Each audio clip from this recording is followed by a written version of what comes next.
नमस्कार दोस्तों, जय हिंद, वंदे मातरम। एक बार फिर से आप सभी का बहुत बहुत स्वागत है आपके अपने YouTube चैनल एग्जाम ट्रिकी में। बात करेंगे इंक्लूसिव एजुकेशन यानी कि समावेशी शिक्षा का यूनिट 4 पर। और इसके पहले यूनिट 1, 2 और 3 उनको अपलोड कर दिया गया है प्लेलिस्ट में, आपको उनकी वीडियोज़ मिल जाएंगी। अब हम बात करेंगे यूनिट नंबर 4 की, जो कि सभी के लिए है, सेकेंड ईयर के IDD, HI, VI सभी स्टूडेंट्स के लिए ये आपका समावेशी शिक्षा का पेपर आता है। बात करेंगे curricular strategies for inclusive education.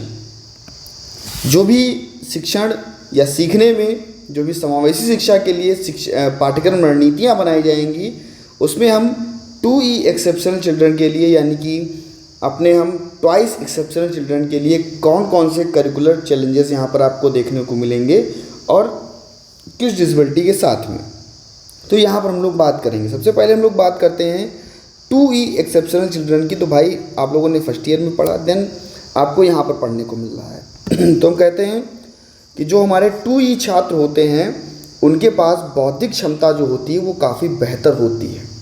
बौद्धिक क्षमता बेहतर, लेकिन उनके पास कोई दूसरी दिव्यांगता होती है, ये आपको देखने को मिलती है। बौद्धिक क्षमता जो होगी वो अच्छी होगी, बढ़िया होगी।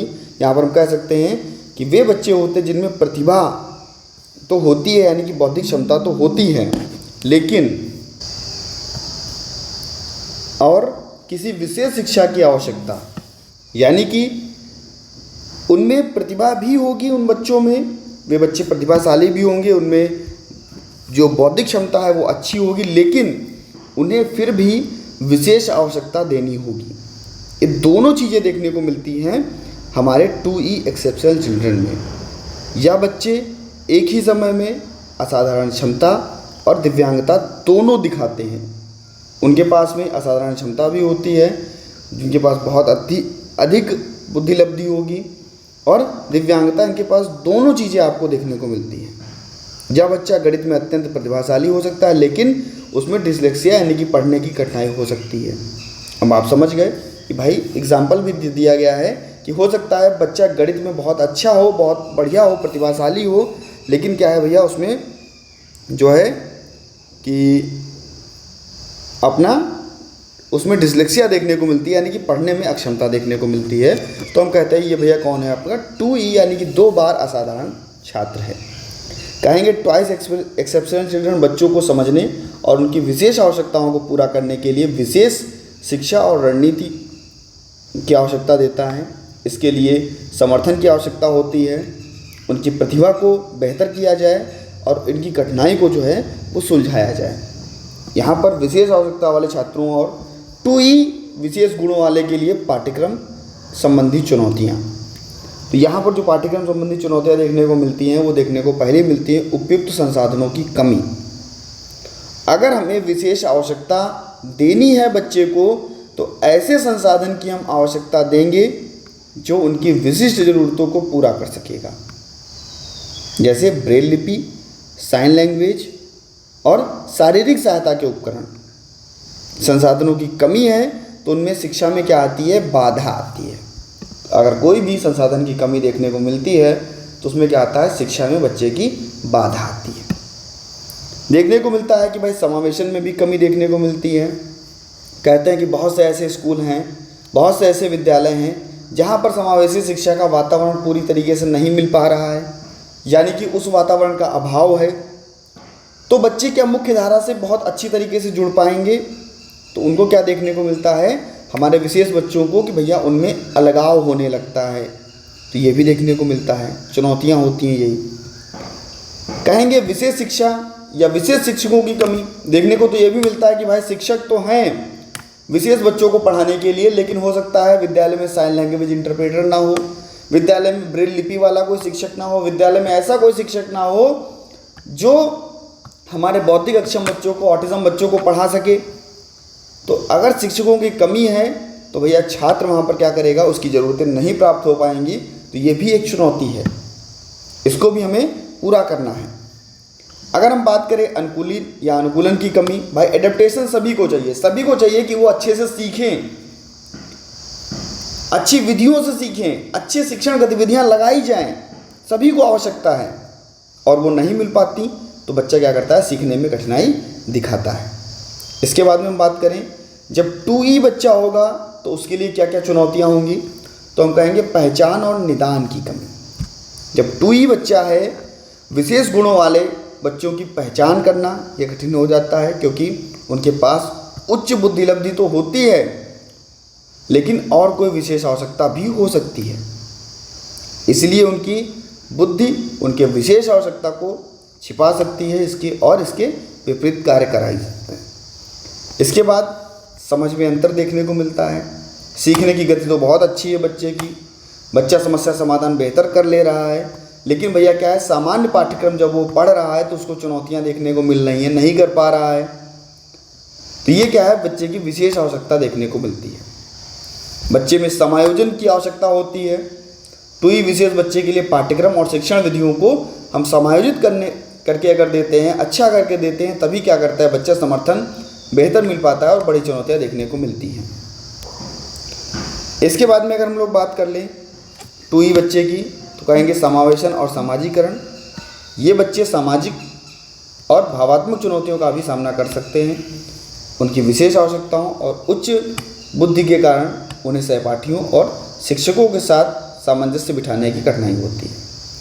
समाधान के लिए उपाय क्या किए जाते हैं, भाई कोई भी बच्चा होगा, अगर हमें उसका समाधान करना है तो बच्चे के लिए हम विशेष बच्चे के लिए इंडिविजुअलाइज्ड एजुकेशन प्रोग्राम बनाते हैं, उसकी व्यक्तिगत ज़रूरतों और योजनाओं को बनाते हैं। बच्चे को हम क्या देंगे, समावेशी शिक्षा देंगे, समावेशी कक्षाएं देंगे, जहां पर बच्चा समान अवसर से अपनी सभी आवश्यकताओं को पूरा कर सकेगा। उसके लिए हम लोग विशेष प्रशिक्षण और जो शिक्षक है उसको हम लोग क्या कराएंगे, प्राप्त शिक्षक को बेहतर कराएंगे, यानी कि विशेष आवश्यकता वाले बच्चे जो भी 2E विशेष गुणों वाले बच्चे, इनके लिए विशेष रूप से प्रशिक्षित शिक्षकों को क्या करेंगे, नियुक्त करेंगे। हम लोग जो हमारे स्पेशल एजुकेटर्स हैं इनको नियुक्त करेंगे और क्या करेंगे, हम इनके लिए अनुकूलित पाठ्यक्रम बनाएंगे, ऐसी गतिविधियों का पाठ्यक्रम बनाएंगे, ऐसी शिक्षण विधियों को शामिल करेंगे जिससे कि बच्चा अपनी आवश्यकताओं को और उसको अच्छे से सीख सके।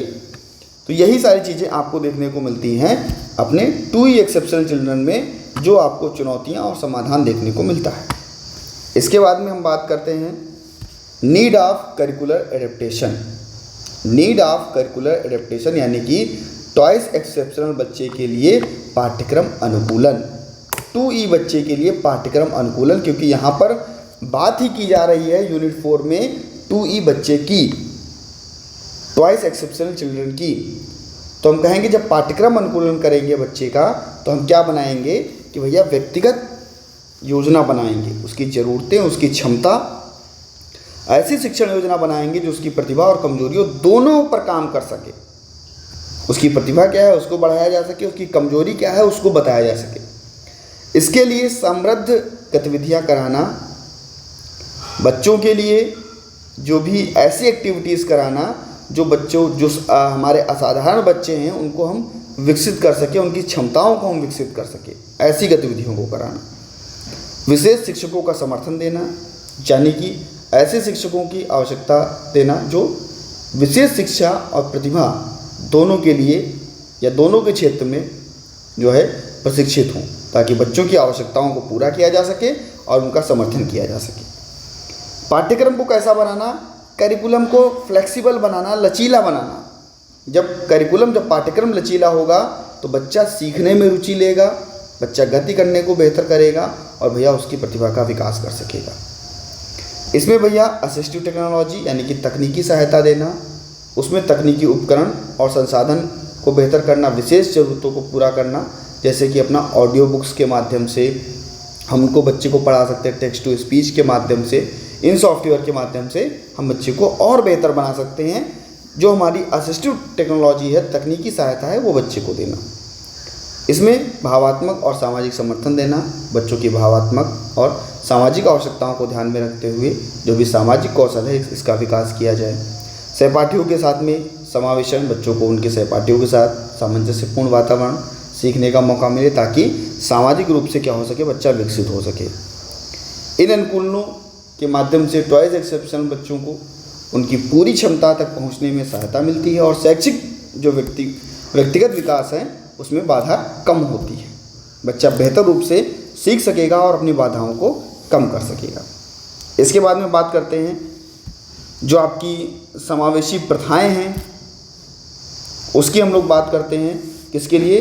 2E बच्चे के लिए, 2E एक्सेप्शनल चिल्ड्रन के लिए समावेशी प्रथाओं की बात करेंगे, जिसमें आपका एडेप्टेशन आएगा, एकोमोडेशन आएगा, मॉडिफिकेशन आएगा। तो सबसे पहले हम लोग अनुकूलन की बात करते हैं।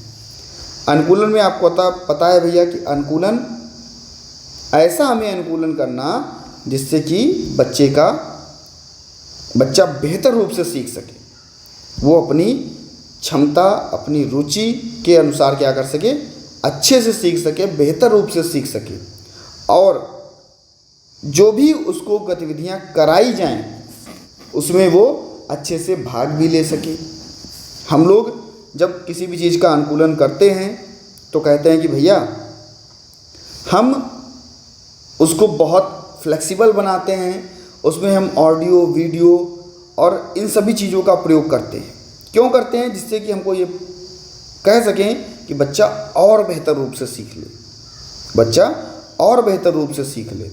तो ये हमें देखने को मिलता है हमारे अनुकूलन में, एडेप्टेशन में। ऐसा हमें शिक्षा का माहौल तैयार करना है जिससे बच्चों की शिक्षण विधियों के द्वारा बच्चों की आवश्यकताओं को क्या किया जा सके, पूरा किया जा सके, उसको बेहतर किया जा सके। तो हमें ये देखने को मिलता है अपने 2E एक्सेप्शनल चिल्ड्रन में। हम बात करते हैं एकोमोडेशन की। तो व्यवस्थाएं में परिवर्तन करना, व्यवस्थाओं में क्या करना, परिवर्तन, जो बच्चों को उनके कार्य को पूरा करने में मदद कर सके। जैसे परीक्षा की शर्तें क्या हैं, उनमें हम लोग परिवर्तन करेंगे, किसी प्रकार का एकोमोडेशन करेंगे। तो कहेंगे कि अतिरिक्त समय, कक्षा कक्ष या मौखिक परीक्षा जो है उसकी व्यवस्था को बेहतर करना। तकनीकी उपकरण यानी कि सॉफ्टवेयर, जो आपका ऑडियो बुक्स, इसके माध्यम से हम क्या कर सकते हैं, एकोमोडेशन कर सकते हैं। और शिक्षा के तरीके, इनमें हम छोटे छोटे चीज़ों को ला करके बच्चे को यहाँ पर हम सिखा सकते हैं। तो ये चीज़ें हमें देखने को मिलती हैं हमारे एकोमोडेशन में।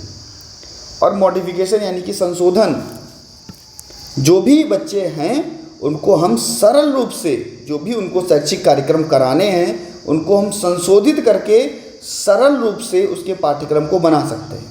बच्चों के लक्ष्य को सरल बनाना और उसे यथार्थ बनाना। जो भी प्रश्न है बच्चों की क्षमताओं के अनुसार समायोजित करना कि भैया बच्चा बेहतर रूप से सीख सके। और भैया मूल्यांकन का तरीका प्रोजेक्ट विधि के द्वारा, मौखिक प्रस्तुतिकरण के द्वारा हम बच्चे का क्या कर सके, समायोजन कर सके। समावेशी प्रथाओं में हम कह सकते हैं कि बच्चे कक्षा में सभी एक साथ में सीख सकें, चाहे वो किसी भी क्षमता के हों। छोटे समूह में सीखना, जिसमें क्या होता है कि बच्चे एक दूसरे की मदद करते हैं और व्यक्तिगत सहायता देते हैं। एक दूसरे की मदद करके बच्चे क्या देते हैं, व्यक्तिगत सहायता देते हैं। और जो भी सहयोगात्मक शिक्षण है, विशेष शिक्षा में सामान्य शिक्षक क्या कर सकता है, इसको बेहतर कर सकता है। इन समावेशी प्रथाओं में अनुकूलन, व्यवस्थाओं और संशोधन के माध्यम से हम बच्चे की व्यक्तिगत ज़रूरतों को पूरा कर सकते हैं और उसे बेहतर बना सकते हैं। इसमें हम कह सकते हैं भैया, इसके बाद में बात करते हैं types of curricular adaptation. Curricular पाठ्यक्रम अनुकूलन के टाइप्स क्या होंगे, पाठ्यक्रम अनुकूलन के क्या क्या टाइप्स होंगे, उन पर हम लोग यहाँ पर बात करेंगे। जैसे हमारा सबसे पहला है अनुकूली सामग्री या अनुकूलन सामग्री। जब बच्चे को हम पढ़ाते हैं, बच्चे को जब हम योग्य बनाते हैं, बच्चे को जब हम पढ़ाते हैं, तो वहाँ पर हमें क्या देखने को मिलता है कि बच्चा कठिनाई दिखाता है किसी भी चीज़ को याद करने में। तो ऐसा हम पाठ्यक्रम बनाएंगे, ऐसा हम अनुकूलन करेंगे जिससे बच्चा क्या कर सके, उसको बेहतर रूप से सीख सके, अपने स्तर के अनुसार चीज़ों को समायोजित कर सके और सरल और स्पष्ट भाषा के रूप में दृश्य श्रव्य सामग्रियों के माध्यम से बच्चा सीख सके। उसकी प्रक्रिया का अनुकूलन करना यानी कि शिक्षण जो है उसकी गति को, छात्रों की समझ को बेहतर करना, उसके लिए समूह गतिविधियों की चर्चा करना, प्रायोगिक शिक्षण को बेहतर करना और जो निरंतर सीखने की गतिविधियां हैं उनको प्रेरित करना। बच्चों के परिणाम यानी कि प्रोडक्ट को अनुकूलन करना, जहाँ पर मुख्य रूप से परीक्षण में छात्रों की क्षमताओं के अनुसार विभिन्न प्रकार के प्रोजेक्ट्स, प्रस्तुतिकरण और रिपोर्ट के माध्यम से हम बच्चे का परिणाम अनुकूलित कर सकते हैं। ऐसा बच्चे को सीखने का माहौल देना, बच्चे को ऐसा सीखने का माहौल देना जो काफ़ी अनुकूली हो और भैया वो आराम से सीख सके। छात्रों के लिए समावेशी माहौल को बनाना, चाहे हम किसी भी असिस्टिव टेक्नोलॉजी का प्रयोग करें या हम लोग कोई भी उपकरण का प्रयोग करें, बच्चा बढ़िया सीखे, बेहतर सीखे। और भैया इसके लिए हम लोग मल्टीमीडिया का भी उपयोग कर सकते हैं, वीडियो, ऑडियो, कंप्यूटर का भी प्रयोग कर सकते हैं और समय के अनुकूलन भी कर सकते हैं। बार बार हम बच्चे को मूल्यांकन करके हम उसको बेहतर रूप से लचीला बना सकते हैं और बेहतर कर सकते हैं। ये सभी अनुकूलन अधिक समावेशी होंगे और बच्चे के सीखने की क्षमता को बेहतर करेंगे। ये आपको यहाँ पर देखने को मिलता है, नए नए अवसर मिलेंगे। बात करते हैं यूनिवर्सल डिज़ाइन फॉर लर्निंग की। और भैया आपका जो भी विभेदित निर्देशन है, तो इसकी दोनों चीज़ों की हम बात करते हैं, इसके बीच में जो अंतर निकल के आएगा उस पर भी हम लोग यहाँ पर चर्चा कर लेंगे। तो कहते हैं भाई कि आपका विभेदित निर्देशन क्या है, उसके बाद में हम लोग यूडीएल यानी कि यूनिवर्सल डिज़ाइन फॉर लर्निंग, उसके बाद में इसके बीच में अंतर को भी जानेंगे। पूरा हमने यहाँ पर डिस्क्राइब करके रखा है, बाकायदा चार्ट के साथ में आपको देखने को मिलेगा, तो इस पर भी हम लोग अभी चर्चा करेंगे। तो बात करते हैं सबसे पहले अपने विभेदित निर्देश की। और भैया अगर आपको वीडियो अच्छी लग रही हो तो तुरंत भैया वीडियो को लाइक कर दो और अपने सभी मित्रों तक, जितने भी आपके ग्रुप हैं, वीडियो को एक बार शेयर कर देना। और क्या करना है आपको, चैनल पर पहली बार है, चैनल को सब्सक्राइब करने के बाद में बेल आइकन में ऑल का ऑप्शन प्रेस कर लीजिएगा। आप सभी का मैं धन्यवाद करता हूँ। आप सभी ने एग्जाम ट्रिकी परिवार को देश का नंबर 1 चैनल बनाया विशेष शिक्षा का, इसके लिए आप सभी को बहुत बहुत धन्यवाद। बात करते हैं भैया, विभेदित निर्देशन एक शिक्षण दृष्टिकोण है जिसमें शिक्षक कक्षा में मौजूद प्रत्येक छात्र की आवश्यकताओं, क्षमताओं और सीखने की शैलियों के अनुसार क्या करता है, शिक्षण विधियों और सामग्री को अनुकूलित करता है। इसमें क्या होगा, अलग अलग छात्रों को अलग अलग सामग्री देना और क्या करना, जो सामग्री दी जाएगी, क्योंकि विभिन्न विधियों के द्वारा प्रत्येक बच्चे की आवश्यकता और क्षमता को बेहतर करना, तो उसकी क्षमता और रुचियों को बेहतर करना, सामग्री की जटिलता जो है उसको समायोजित करना। कोई भी सामग्री बच्चे को नहीं समझ में आ रही या कुछ भी कोई भी दिक्कत है तो उसको क्या करना, उसको और बेहतर करना। इसमें सीखने की गतिविधियों को विविध बनाना, छात्रों की सीखने की शैलियों को बेहतर करना और भैया आवश्यकताओं को पूरा करना। परिणाम क्या निकल के आएगा कि भैया परिणाम क्या होगा, प्रोडक्ट क्या होगा, यहाँ पर कहेंगे कि भैया बच्चे को प्रोजेक्ट, प्रस्तुतिकरण और स्पोर्ट्स के माध्यम से हम बच्चे को बेहतर कर सकते हैं। बच्चे को ऐसा वातावरण देना जो अनुकूलित हो और सभी छात्रों के लिए क्या हो, अच्छा हो, बेहतर हो, आसान हो, तो ऐसा देना। इसके बाद में इसके लाभ क्या होंगे, तो कहेंगे छात्र की व्यक्तिगत आवश्यकताओं को पूरा कर सकेंगे और भैया उनकी प्रेरणा को बढ़ा सकेंगे। यूडीएल क्या होगा, यूनिवर्सल डिज़ाइन फॉर लर्निंग, तो कहेंगे एक ऐसा ढांचा होगा जिसमें सभी छात्रों के लिए समान रूप से सुलभ और प्रभावी शिक्षण को प्रदान किया जाए, सभी पहलुओं को बेहतर किया जाए, सभी के लिए ऐसी डिज़ाइन तैयार की जाए जो सीखने की गतिविधियों और मूल्यांकन में सभी को शामिल कर लिया जाए। ऐसी डिज़ाइन तैयार की जाए सभी के लिए जरूरी हो, सभी एक ही डिज़ाइन से चीज़ों को पढ़ सकें। इसके लिए जो हम लोग प्रतिनिधित्व करेंगे, मल्टीपल मीन्स जो हम लोग करेंगे, उसमें हम कह सकते हैं कि जानकारी को प्रस्तुत करने के विभिन्न तरीकों का उपयोग करना, जैसे ऑडियो, टेक्स्ट, इंटरेक्टिव मीडिया। सामग्री को क्या करना है, विविध बनाना है, बेहतर बनाना है और सभी छात्रों की समझ को बेहतर करना है। इसमें हम लोग कह सकते हैं भैया जो भी हमारी मल्टीपल मीन्स बाय इंगेजमेंट है, इसको बेहतर करना, यानी कि बच्चों के लिए हम लोग ऐसी इंगेजमेंट देंगे, ऐसी चीज़ों में हम उनको इंगेज करेंगे, सहायता देंगे जो छात्रों की रुचि और प्रेरणा को ध्यान में रख करके उन गतिविधियों को बेहतर कर सकें और छात्रों की चुनौतियों और उसको बेहतर करना। सभी के छात्रों के लिए सुलभ और समावेशिता को बढ़ावा देना, विभिन्न प्रकार के छात्रों को विविध आवश्यकताओं को ध्यान में रखना, छात्रों के लिए संलग्नता और गुणवत्ता को बेहतर करना, ये आपके यूडीएल का कार्य। अब हम बात करते हैं यहाँ पर तुलनात्मक अध्ययन की। तो कहते हैं इसमें जो तुलना करते हैं तो हमारा व्यक्तिगत छात्रों की ज़रूरतों पर ध्यान देता है और ये सभी छात्रों की ज़रूरतों पर ध्यान देता है। सभी छात्रों के लिए एक ही पाठ्यक्रम में बनाएगा और ये प्रत्येक बच्चे के लिए अलग पाठ्यक्रम बनाएगा, अलग अलग चीज़ों को देगा। विशिष्ट छात्रों की समूह यहाँ पर देखने को मिलता है, यहाँ पर सभी छात्रों का समूह देखने को मिलता है। यहाँ पर छात्रों की व्यक्तिगत आवश्यकताओं को पूरा किया जाता है और यहाँ पर छात्रों की व्यापक रूप से सुलभता बनाई जाती है कि सभी छात्रों के लिए ऐसा पाठ्यक्रम बनाया जाए, ऐसी चीज़ें बनाई जाएं जो सभी छात्रों के लिए हों। कोई व्यक्तिगत पर काम नहीं करना है यहाँ पर। इसके बाद में शिक्षण और मूल्यांकन की विधियों को अनुकूलन करना, सभी के लिए पहलुओं को विविधता को बेहतर करना। तो ये आपका तुलनात्मक अध्ययन होता है जो कि आपके यूडीएल और आपका दृष्टिकोण के अंतर्गत होता है, जिसमें समावेशी और विभेदित निर्देशन जो होता है इसके तहत व्यक्तिगत आवश्यकताओं को ध्यान में रखना। यूडीएल एक व्यापक दृष्टिकोण अपनाता है जो सभी छात्रों के लिए सुलभ बनाता है, प्रभावी होता है और भैया दोनों दृष्टिकोण मिलकर एक समृद्ध और शिक्षण वातावरण बनाते हैं। तो इस प्रकार से आपका यूनिट 4 जो था वो भैया समाप्त हो चुका है। मिलता हूँ भैया नेक्स्ट वीडियो में नई जानकारी के साथ में। बने रहिएगा आपके अपने चैनल एग्जाम ट्रिकी पर। धन्यवाद।